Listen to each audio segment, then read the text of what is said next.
ಮೂರನೇ ಸುದ್ದಿ.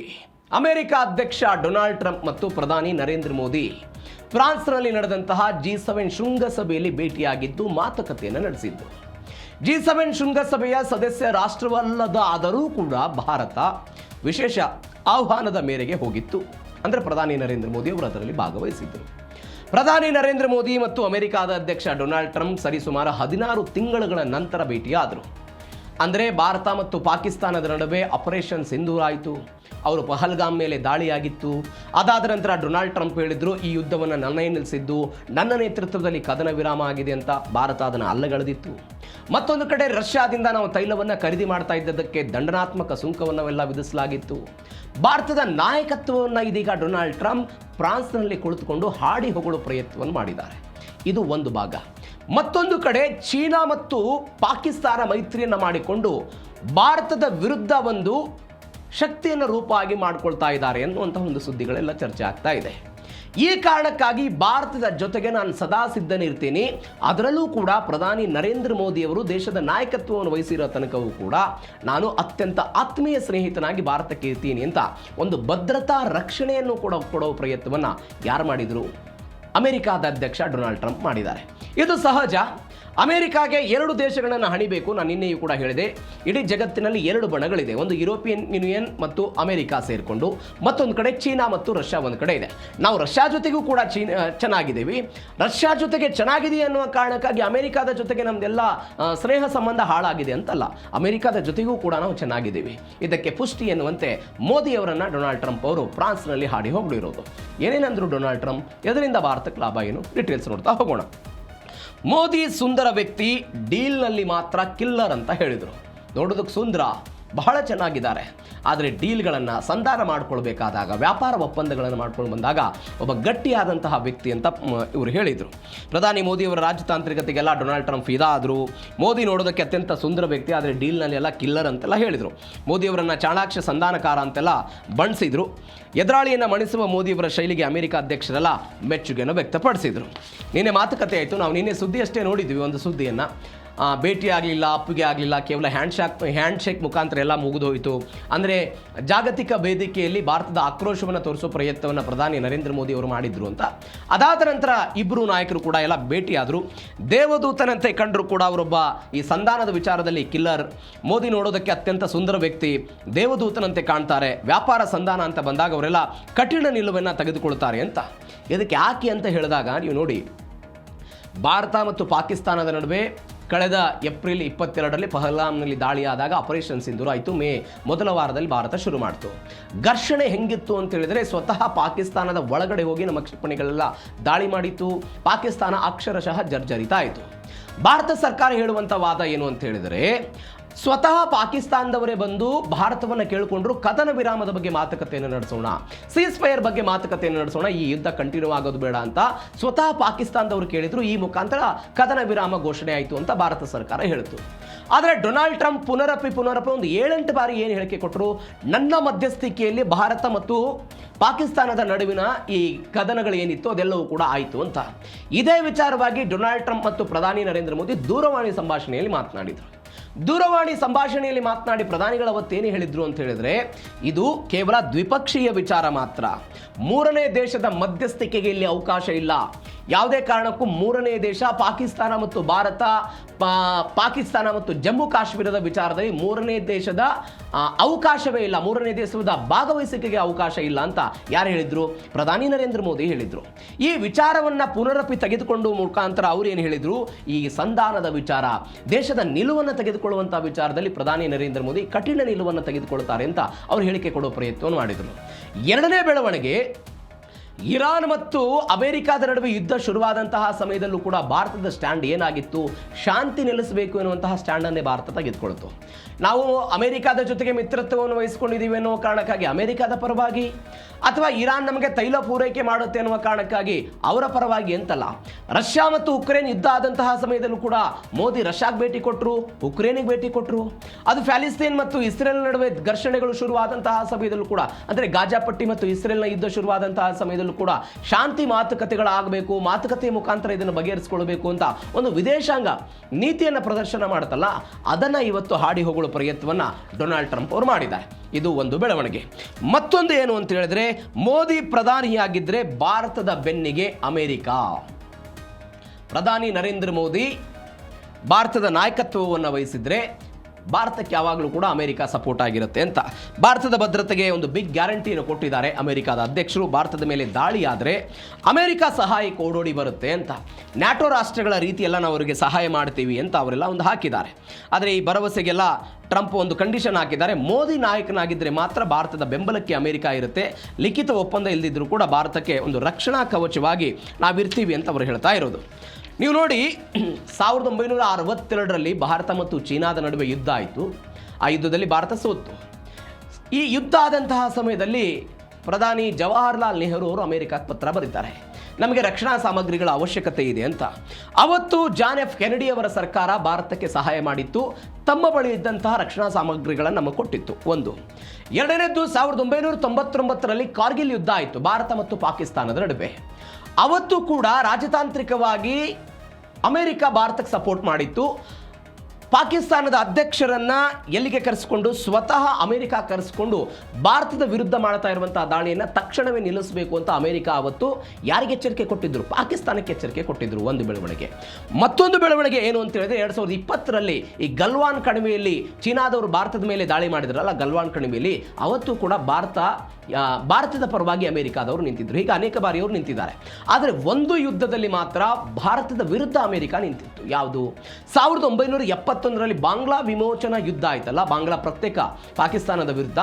ಆ ಯುದ್ಧದಲ್ಲಿ ಏನು ಮಾಡಲಾಗಿತ್ತು, ಸೋವಿಯತ್ ಒಕ್ಕೂಟದ ಕಾರಣಕ್ಕಾಗಿ ಅವರು ತಮ್ಮ ನೌಕಾಪಡೆಗಳನ್ನು ಭಾರತದ ವಿರುದ್ಧ ಹೋರಾಟ ಮಾಡೋದಕ್ಕೆಲ್ಲ ತೆಗೆದುಕೊಂಡು ಬಂದಿದ್ರು. ಅದೊಂದು ಇತಿಹಾಸ. ಆದರೆ ಯಾವಾಗ 1991ರಲ್ಲಿ ನೀವು ಗಮನಿಸಬೇಕಾದ ಸಂಗತಿ, ಯಾಕೆ ಭಾರತ ಅಮೆರಿಕಕ್ಕೆ ಯಾಕೆ ಅವಶ್ಯಕತೆ ಅಂತ, 1991ರಲ್ಲಿ ಲಿಬರಲೈಸೇಷನ್, ಪ್ರೈವೇಟೈಸೇಷನ್, ಗ್ಲೋಬಲೈಸೇಷನ್, LPG ಪಾಲಿಸಿಗಳನ್ನು ಭಾರತ ಅಳವಡಿಕೆ ಮಾಡಿಕೊಂಡು ಒಂದು ಮುಕ್ತ ಮಾರುಕಟ್ಟೆಯನ್ನು ತನ್ನದನ್ನು ಅಳವಡಿಸ್ಕೊಳ್ತಲ್ಲ, ಅಂದರೆ ಅನೇಕ ಕೈಗಾರಿಕೆಗಳು, ಕಂಪನಿಗಳು ಭಾರತದತ್ತ ಸುಳಿಯೋದಕ್ಕೆ ಶುರುವಾಯಿತು. ಒಂದು ದೊಡ್ಡ ಮಾರುಕಟ್ಟೆಯ ಕಾರಣಕ್ಕಾಗಿ ಅಮೆರಿಕ ಈ ಹಿಂದೆ ಭಾರತವನ್ನು ಹೆಂಗೆ ನೋಡ್ತಾ ಇತ್ತಲ್ಲ, ಆ ಎಲ್ಲ ದೃಷ್ಟಿಯನ್ನು ಬದಲಾಯಿಸಿಕೊಳ್ಳೋ ಪ್ರಯತ್ನವನ್ನು 91ರಿಂದ ಈಚೆಗೆ ಮಾಡ್ಕೊಳ್ತಾ ಬಂತು. 91ರಿಂದ ಈಚೆಗೆ ಮಾಡ್ಕೊಳ್ತಾ ಬಂತು. ಅದರ ಭಾಗವಾಗಿ ಇದೀಗ ಏನು ಹೇಳ್ತಾ ಇದ್ದಾರೆ ಟ್ರಂಪ್, ನಿಮ್ಮ ಬೆನ್ನಿಗೆ ನಾವಿರ್ತೀವಿ ಅಂತ. ಅದು ಒಂದು ಚೀನಾಗೂ ಕೂಡ ಟಕ್ಕರ್ ಕೊಡೋದು, ಪಾಕಿಸ್ತಾನಕ್ಕೂ ಕೂಡ ಟಕ್ಕರ್ ಕೊಡೋದು. ಯಾಕಂದರೆ ಪಾಕಿಸ್ತಾನ ಆ ವಿಶ್ವಾಸವನ್ನು ಉಳಿಸ್ಕೊಂಡಿಲ್ಲ. ರಾಜತಾಂತ್ರಿಕವಾಗಿ ಹಣವನ್ನು ಪಡೆದುಕೊಳ್ಳುತ್ತೆ, ಸಾಲವನ್ನು ಪಡೆದುಕೊಳ್ಳುತ್ತೆ, ರಕ್ಷಣೆ ವಿಚಾರದಲ್ಲಿ ಎಲ್ಲ ಸಾಮಗ್ರಿಗಳನ್ನು ತೆಗೆದುಕೊಂಡು ಬರ್ತಾರೆ. ಆದರೆ ಒಂದು ಸಮಯದಲ್ಲಿ ಅಮೆರಿಕಕ್ಕೂ ಕೂಡ ಅವರು ಮೋಸವನ್ನು ಮಾಡಿದರು. ಇವತ್ತು ಅಫ್ಘಾನಿಸ್ತಾನದಲ್ಲಿ ಅಮೆರಿಕದ ಸೈನ್ಯ ಇಲ್ಲ, 2021ರಲ್ಲಿ ಅವರು ಸೈನ್ಯವನ್ನು ತೆಗೆದುಕೊಂಡು ಹೋಗ್ಬಿಟ್ಟಿದ್ದಾರೆ. ಹೀಗಾಗಿ ಪಾಕಿಸ್ತಾನದ ಸಹಾಯವೂ ಕೂಡ ತಾಲಿಬಾನ್ ವಿರುದ್ಧ ಹೋರಾಟ ಮಾಡೋದಕ್ಕೆ ಅಮೆರಿಕಕ್ಕೆ ಏನು ಬೇಕಾಗಿಲ್ಲ. ಈ ಕಾರಣಕ್ಕಾಗಿ ಪಾಕಿಸ್ತಾನದ ಅವಶ್ಯಕತೆ ಅವರಿಗಿಲ್ಲ. ಈ ಕಾರಣಕ್ಕಾಗಿ ಅವರನ್ನು ಬಿಟ್ಟುಬಿಟ್ಟಿದ್ದಾರೆ. ಭಾರತದ ಜೊತೆಗೆ ಅಮೆರಿಕ ಬಲವಾಗಿ ನಿಲ್ಲೋ ಪ್ರಯತ್ನವನ್ನು ಮಾಡ್ತಾ ಇದೆ. ಈ ಕಾರಣಕ್ಕಾಗಿ ನಾವು ಬೆನ್ನಿಗೆ ನಿಲ್ತೀವಿ ಅಂತ ಅವರೆಲ್ಲ ಹೇಳಿದ್ದಾರೆ. ಮತ್ತೊಂದು, ಚೀನಾ ಪಾಕಿಸ್ತಾನಕ್ಕೆ ಟ್ರಂಪ್ ವಾರ್ನಿಂಗ್. ಅದೇ ಪಾಯಿಂಟ್. ನ್ಯಾಟೋ ರಾಷ್ಟ್ರಗಳ ಮಾದರಿಯಲ್ಲಿ ಭಾರತಕ್ಕೆ ಅಮೆರಿಕ ಬೆಂಬಲವನ್ನು ಕೊಡುತ್ತೆ. ಟ್ರಂಪ್ ಭರವಸೆಯಿಂದ ನೆರೆ ರಾಷ್ಟ್ರಗಳಾದಂತಹ ಚೀನಾ ಮತ್ತು ಪಾಕಿಸ್ತಾನಕ್ಕೆ ನಡುಕ ಶುರುವಾಗ್ಬಿಟ್ಟಿದೆ. ಅವರಿಬ್ಬರು ಮೈತ್ರಿಯಾಗಿ ಅವ್ರ ಕೆಲಸ ಏನಿತ್ತು, ಭಾರತವನ್ನು ಹಣಿಬೇಕು ಅಂತ ಅವ್ರದ್ದು, ಭಾರತದ ಮೇಲೆ ದಾಳಿ ಮಾಡಬೇಕು, ಭಯೋತ್ಪಾದಕದ ದಾಳಿಗಳನ್ನು ಮಾಡಬೇಕು ಅಂತ. ಅದೇ ಕಾರಣಕ್ಕಾಗಿಯೇ ಅವರು ಡ್ರೋನ್ಗಳನ್ನು ಕೊಟ್ಟಿದ್ದು. ಆಪರೇಷನ್ ಸಿಂಧೂರ್ ಸಮಯದಲ್ಲಿ ಚೀನಾದವರು ಅದು ಟುಸ್ ಪಟಾಕಿ ಆಗಿದ್ದನ್ನು ನಾವೆಲ್ಲ ನೋಡಿದ್ವಿ. ಈ ಕಾರಣಕ್ಕಾಗಿ ಇದೀಗ ಜಗತ್ತಿನ ಏಕೈಕ ಸೂಪರ್ ಪವರ್ ದೇಶವಾಗಿ ಭಾರತದ ಒಂದು ಪರಮಾತ್ಮವಾಗಿ ಯಾರು ಬರ್ತಾ ಇರೋದು, ಇದೇ ಅಮೆರಿಕ ಬರ್ತಾ ಇದೆ. ನೀವು ನ್ಯಾಟೋದಲ್ಲಿ 7 ರಾಷ್ಟ್ರಗಳಿದೆ, ಅಂದರೆ ನಾರ್ತ್ ಅಟ್ಲಾಂಟಿಕ್ ಆರ್ಗನೈಸೇಷನ್. ಅದು ಆ ನ್ಯಾಟೋದ ನಿಯಮ ಏನಿದೆ ಅಂತ ಹೇಳಿದರೆ, ನಾವು ಹಿಂದೆ ಅನೇಕ ಬಾರಿ ಇದ್ರ ಬಗ್ಗೆ ಚರ್ಚೆ ಮಾಡಿದ್ದೀವಿ.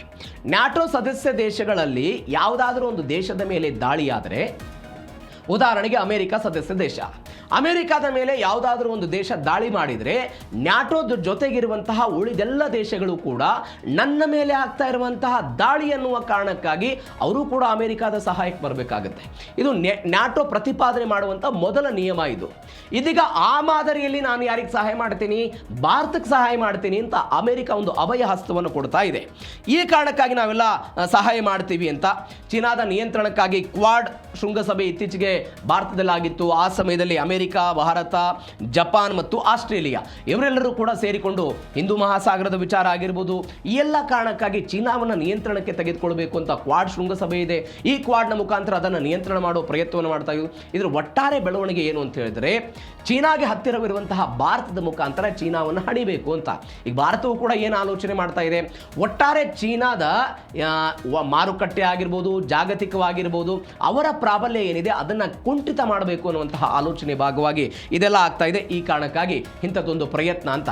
ಒಟ್ಟಾರೆ ಮತ್ತೊಂದು ಕಡೆ ಪಾಕಿಸ್ತಾನದ ಉದಾಹರಣೆ, ನೀವು ಪಾಕಿಸ್ತಾನಕ್ಕೆ ಸ್ವತಃ ಇತ್ತೀಚೆಗೆ ಅಮೆರಿಕದ ಅನೇಕ ಅಧಿಕಾರಿಗಳು, ಸಂಸದರು ಕೂಡ ಮಾತನಾಡಿದರು, ನಮ್ಮ ತೆರಿಗೆಯ ಹಣದಲ್ಲಿ ಪಾಕಿಸ್ತಾನಕ್ಕೆ ನಾವು ಸಹಾಯ ಮಾಡ್ತೀವಿ, ಬಟ್ ಪಾಕಿಸ್ತಾನವೇ ಅಮೆರಿಕದ ಬೆನ್ನಿಗೆ ಚೂರಿ ಎರಿಯೋ ಕೆಲಸವನ್ನು ಮಾಡುತ್ತೆ, ಭಯೋತ್ಪಾದಕ ಸಪೋರ್ಟ್ ಮಾಡ್ತಾರೆ, ಭಯೋತ್ಪಾದಕ ತರಬೇತಿಗಳ ಶಿಬಿರ ಕೇಂದ್ರಗಳೆಲ್ಲ ಅಲ್ಲಿ ಇದ್ದೋದು, ಮತ್ತೊಂದು ಕಡೆ ಶಾಂತಿ ದೂತನಾಗಿ ಒಂದು ಇಮೇಜನ್ನು ಕ್ರಿಯೇಟ್ ಮಾಡ್ಕೊಳ್ಳುವಂಥ ಪ್ರಯತ್ನ ಮಾಡುತ್ತೆ. ಆದರೆ ಪಾಕಿಸ್ತಾನದಲ್ಲಿ ವಾಸ್ತವ ಅಂಶ ಆಗಿಲ್ಲ ಅಂತ ಅಮೆರಿಕ ಕೂಡ ಇವತ್ತು ಅರಿವಾಗಿದೆ. ಈ ಕಾರಣಕ್ಕಾಗಿ ಪಾಕಿಸ್ತಾನದ ಮಿತ್ರತ್ವವನ್ನು ಬಿಡೋ ಪ್ರಯತ್ನವನ್ನು ಮಾಡ್ತಾ ಇದ್ದಾರೆ.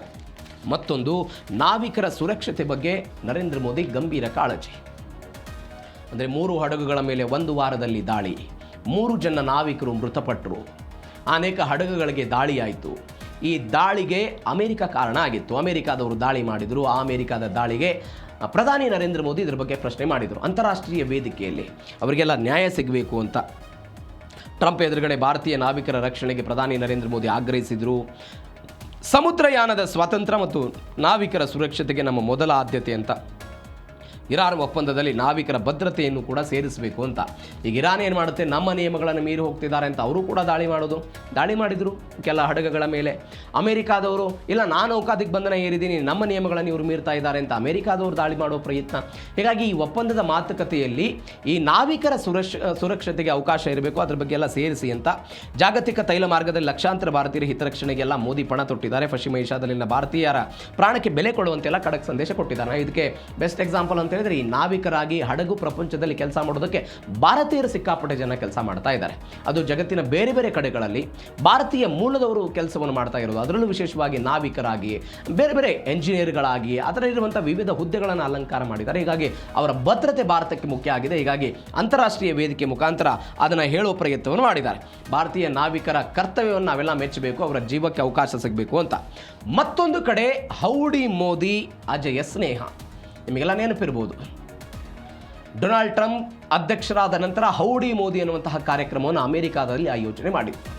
ಆ ಕಾರ್ಯಕ್ರಮದ ಮುಖಾಂತರ ಗಟ್ಟಿಯಾಯಿತು ಸಂಬಂಧ. ಆ ಗಟ್ಟಿ ಸಂಬಂಧ ಎಲ್ಲಿ ಆಯಿತು, ಅದಾದ ನಂತರ ಈ ಕೊರೋನಾ ಸಮಯದಲ್ಲಿ 2020 ಆ ಸಮಯದಲ್ಲಿ ಗುಜರಾತ್ನ ಈ ಮೊಟೇರಾ ಸ್ಟೇಡಿಯಂನಲ್ಲಿ ಒಂದು ಕಾರ್ಯಕ್ರಮ ಆಯಿತು, ನಮಸ್ತೆ ಟ್ರಂಪ್ ಅಂತ. ಟ್ರಂಪ್ ದಂಪತಿ ಎಲ್ಲ ಬಂದಿದ್ದರು. ಗುಜರಾತ್ನ ಸಬರಮತಿ ಆಶ್ರಮಕ್ಕೆಲ್ಲ ಅವರು ಭೇಟಿ ಕೊಟ್ಟಿದ್ದರು. ಅಲ್ಲಿಂದ ಇಬ್ಬರ ಸಂಬಂಧ ಎಲ್ಲ ಗಟ್ಟಿ ಆಯಿತು. ಮೋದಿಯವರೊಂದಿಗೆ ಹಳೆಯ ನೆನಪುಗಳನ್ನೆಲ್ಲ ಡೊನಾಲ್ಡ್ ಟ್ರಂಪ್ ಎಲ್ಲ ಮೆನಕಾಕಿದ್ರು. ಹುಸ್ಟನ್ನ ಹೌಡಿ ಮೋದಿ ಮತ್ತು ಮೊಟೇರಾ ಸ್ಟೇಡಿಯಂನ ಅಬ್ಬರವನ್ನೆಲ್ಲ ದೊಡ್ಡಣ್ಣ ನೆನೆದ್ರು. ಮೋದಿಗಾಗಿ ಲಕ್ಷಾಂತರ ಜನ ಸೇರ್ತಾರೆ, ಅಂಥ ನಾಯಕನ ನಾನು ಯಾವತ್ತೂ ಕೂಡ ಕಂಡಿಲ್ಲ. ಶ್ವೇತಭವನದಲ್ಲಿ ಮೋದಿಯವರಿಗೆ ಸಿಗುವ ಗೌರವ ಅತಿ ದೊಡ್ಡದು. ಭಾರತ ಮತ್ತು ಅಮೆರಿಕ ನಡುವೆ ಸಾರ್ವಕಾಲಿಕ ಶ್ರೇಷ್ಠ ಬಾಂಧವ್ಯ ಇದೆ ಅಂತ ಎಲ್ಲ ಹೊಗಳೋ ಪ್ರಯತ್ನವನ್ನು ಮಾಡಿದರು. 2019 ಸೆಪ್ಟೆಂಬರ್ 22ನೇ ತಾರೀಕಿಗೆ ಅಮೆರಿಕದ ಟೆಕ್ಸಾಸ್ ರಾಜ್ಯದ ಹುಸ್ಟನ್ ಎನ್ನುವಂಥ ನಗರದಲ್ಲಿ NRG ಒಂದು ಸ್ಟೇಡಿಯಮ್ಮು. ಆ ಸ್ಟೇಡಿಯಂನಲ್ಲಿ ಹೌಡು ಯಾಡು ಅಂತ, ನೀವು ಹೇಗಿದ್ದೀರಿ ಅಂತ ಕರೆಯೋದಕ್ಕೆ ಹೌಡು ಯಾಡು ಅಂತ ಕರೀತಾರೆ. ಹೀಗಾಗಿ ಹೌಡಿ ಪದವನ್ನು ಬಳಕೆ ಮಾಡಿಕೊಂಡು ಹೌಡಿ ಮೋದಿಯವರೇ ಹೇಗಿದ್ದೀರಿ ಅನ್ನುವಂಥ ಒಂದು ಕಾರ್ಯಕ್ರಮವನ್ನೆಲ್ಲ ಮಾಡಲಾಗಿತ್ತು. ಒಂದು 50,000 ಭಾರತೀಯ ಅಮೇರಿಕನ್ನರೆಲ್ಲ ಅಲ್ಲಿ ಸೇರಿದರು. ಅಂದರೆ ಪೋಪ್ ಫ್ರಾನ್ಸಿಸ್ನ ನಂತರ, ಆ ವ್ಯಕ್ತಿಗೆ ನಂತರ ಒಬ್ಬ ಜಾಗತಿಕ ನಾಯಕನ ಕಾರಣಕ್ಕಾಗಿ ಈ ಸಾರ್ವಜನಿಕವಾಗಿ ಈ ಪರಿಪ್ರಮಾಣದಲ್ಲಿ ಜನ ಸೇರಿದ್ದು ಅದೇ ಮೊದಲಂತೆ ಅಮೆರಿಕಾದಲ್ಲಿ. ಈ ಕಾರಣಕ್ಕಾಗಿ ಇವತ್ತು ಅದನ್ನು G7 ಶೃಂಗಸಭೆಯಲ್ಲಿ ಮೋದಿ ಮತ್ತು ಟ್ರಂಪ್ ಅವರ ಮಾತುಕತೆ ಆಯ್ತಲ್ಲ, ಆ ಕಾರಣಕ್ಕಾಗಿ ಲಕ್ಷಾಂತರ ಜನ ಸೇರ್ತಾರೆ ಅಂತ ಹೌಡಿ ಮೋದಿ ಕಾರ್ಯಕ್ರಮವನ್ನೆಲ್ಲ ನೆನಪು ಮಾಡಿಕೊಳ್ಳೋ ಪ್ರಯತ್ನವನ್ನೆಲ್ಲ ಮಾಡಿದರು. ಟ್ರಂಪ್ ಅವರು ಭಾಗವಹಿಸಿದ್ರು. ಅವತ್ತು ಪ್ರಧಾನಿ ನರೇಂದ್ರ ಮೋದಿ ಭಾಷಣ ಮಾಡಿ ಅಬ್ ಕಿ ಬಾರ್ ಟ್ರಂಪ್ ಸರ್ಕಾರ ಎನ್ನುವಂತಹ ಹೇಳಿಕೆಗಳನ್ನು ಕೊಟ್ಟಿದ್ದರು. ಹೀಗಾಗಿ ಅದನ್ನು ನೆನೆಯುವ ಪ್ರಯತ್ನ ಮಾಡಿದ್ದಾರೆ. ಒಂದು ಘಟನೆ. ಎರಡನೇದ್ದು, ನಮಸ್ತೆ ಟ್ರಂಪ್ ಅಂತ 2020 ಫೆಬ್ರವರಿ 24ನೇ ತಾರೀಕಿಗೆ ಗುಜರಾತ್ನ ಮೊಟೇರಾ ಕಾರ್ಯಕ್ರಮ ಅಲ್ಲಿ ಸ್ಟೇಡಿಯಂನ ಆಯಿತು. 1,10,000 ಜನ ಈ ಕಾರ್ಯಕ್ರಮದಲ್ಲಿ ಭಾಗವಹಿಸಿದ್ರು. 1,10,000 ಜನ ಅಲ್ಲಿ ಕಾರ್ಯಕ್ರಮದಲ್ಲಿ ಭಾಗವಹಿಸಿದ್ರು. ಡೊನಾಲ್ಡ್ ಟ್ರಂಪ್ ಅವರ ದಂಪತಿ ಎಲ್ಲ ಬಂದಿದ್ದರು. ಆ ಭಾಷಣದಲ್ಲಿ ಡೊನಾಲ್ಡ್ ಟ್ರಂಪ್ ಅವರು ಒಂದು ಹೆಜ್ಜೆ ಮುಂದೆ ಹೋಗಿ ಸ್ವಾಮಿ ವಿವೇಕಾನಂದರ ಹೆಸರನ್ನು, ಸಚಿನ್ ತೆಂಡೂಲ್ಕರ್ ಹೆಸರನ್ನು, ವಿರಾಟ್ ಕೊಹ್ಲಿ ಅವರ ಹೆಸರನ್ನು, ಅಂದರೆ ಸಾಮಾಜಿಕವಾಗಿ ದೊಡ್ಡ ಕ್ರಾಂತಿಯನ್ನು ಮಾಡಿದಂಥ ಮತ್ತು ಶ್ರೇಷ್ಠವಾದ ಸಾಧನೆ ಮಾಡಿದಂಥ ವ್ಯಕ್ತಿಗಳನ್ನು ನೆನಪು ಮಾಡಿಕೊಳ್ಳೋ ಪ್ರಯತ್ನವನ್ನು ಮಾಡಿದರು. ಮತ್ತು ಸಬರಮತಿ ಆಶ್ರಮಕ್ಕೂ ಕೂಡ, ಗಾಂಧೀಜಿಯವರ ಸಬರಮತಿ ಆಶ್ರಮಕ್ಕೂ ಕೂಡ ಭೇಟಿ ಕೊಟ್ಟಿದ್ದರು. ಆವತ್ತಿನಿಂದ ಸ್ನೇಹ ಸಂಬಂಧ ಗಟ್ಟಿಯಾಯಿತು. ಅದನ್ನು ಮೆಲುಕು ಹಾಕೋ ಪ್ರಯತ್ನವನ್ನು ಟ್ರಂಪ್ ಅವರು ಮಾಡಿದ್ದಾರೆ. ಆ ಮುಖಾಂತರ ಒಂದು ಅಜೇಯ ಸ್ನೇಹ ಉಭಯ ನಾಯಕರ ನಡುವೆ ಇತ್ತು. ಮತ್ತೊಂದು ಬೆಳವಣಿಗೆ, ವಿಶ್ವದ ಟಫ್ ನೆಗೋಷಿಯೇಟರ್ ಮೋದಿ ಅಂತ ಹೇಳಿದ್ದಾರೆ. ಟಫ್ ನೆಗೋಷಿಯೇಟರ್. ಈ ಸಂಧಾನ ಮಾತುಕತೆಗಳು ಏನಾದರೂ ಈ ಮಾತುಕತೆಯ ವಿಚಾರದಲ್ಲಿ ಲಿಬರಲ್ ಆಗಬೇಕು ಅಂತ ಹೇಳಿದ್ರೆ ಆ ವಿಚಾರದಲ್ಲಿ ಕಠಿಣ ನಿರ್ಧಾರಗಳನ್ನು ಮೋದಿಯವರು ತೆಗೆದುಕೊಳ್ತಾರೆ ಅಂತ ಟ್ರಂಪ್ ಅವರು ಉಲ್ಲೇಖ ಮಾಡಿರೋದು. ವ್ಯಾಪಾರ ವಹಿವಾಟಿನಲ್ಲಿ ಮೋದಿಯವರನ್ನು ಮಣಿಸೋದು ಸುಲಭ ಇಲ್ಲ, ಭಾರಿ ಗಟ್ಟಿ ವ್ಯಕ್ತಿತ್ವ ಅವ್ರದ್ದು, ನನ್ನ ಯಾವುದೇ ಸಂಧಾನಕ್ಕೂ ಮೋದಿ ಮಣಿಯೋದಿಲ್ಲ ಅಂತ ಡೊನಾಲ್ಡ್ ಟ್ರಂಪ್ ಎಲ್ಲ ಹೇಳಿದ್ದಾರೆ. ಸೌಮ್ಯ ಸ್ವಭಾವದ ಹಿಂದೆ ಈ ಚಾಣಾಕ್ಷ ರಾಜತಾಂತ್ರಿಕ ಶಕ್ತಿ ಅಡಗಿದೆ ಅಂತ. ನೀವು ಇದೇ ಅಮೆರಿಕಾದವರು ನಾವು ನಿಮ್ಗೆ ದಂಡ ಹಾಕ್ತೀವಿ ಅಂತೇಳಿ ಹಾಕ್ರಿ, ನಮ್ಮ ದೇಶದ ಉದ್ದೇಶವನ್ನು ಮರೆತು ನಾವು ಅಮೆರಿಕಾದ ಹಿತಾಸಕ್ತಿ ನಾವು ಬಲಿಯಾಗೋದಿಲ್ಲ ಅಂತ ಭಾರತದ ಅನೇಕ ಅಧಿಕಾರಿಗಳು ಹೇಳಿದರು, ಮೋದಿಯವರು ಕೂಡ ಹೇಳಿದರು. ಹೀಗಾಗಿ ಭಾರತದ ಹಿತಾಸಕ್ತಿ ಬಂದಾಗ ಮೋದಿಯವರದ್ದು ರಾಜಿ ಇಲ್ಲದ ನಡವಳಿಕೆ. 16 ತಿಂಗಳ ಬಳಿಕ ಭೇಟಿಯಾದರೂ ಕೂಡ ಮೋದಿ ಮತ್ತು ಡೊನಾಲ್ಡ್ ಟ್ರಂಪ್ ಅವರು ಇಂಥದ್ದೊಂದು ಕೆಮಿಸ್ಟ್ರಿಯನ್ನು ಮಾಡಿದ್ದಾರೆ. ಹೀಗಾಗಿ ಉಭಯ ದೇಶಗಳ ಸಂಬಂಧ ಮತ್ತಷ್ಟು ಗಟ್ಟಿಯಾಗಬಹುದು ಎನ್ನುವಂತಹ ಸುದ್ದಿಗಳಿದೆ. ಇದು ಒಟ್ಟಾರೆ ಪ್ರಧಾನಿ ನರೇಂದ್ರ ಮೋದಿ ಅವರನ್ನು ಡೊನಾಲ್ಡ್ ಟ್ರಂಪ್ ಅವರು G7 ಶೃಂಗಸಭೆಯಲ್ಲಿ ಹಾಡಿ ಹೊಗಳಿದಂಥ ರೀತಿ, ಅಂದರೆ ಅವರಿಬ್ಬರು ಉಭಯವಾಗಿ ಭೇಟಿಯಾದಂತಹ ಸಮಯದಲ್ಲಿ.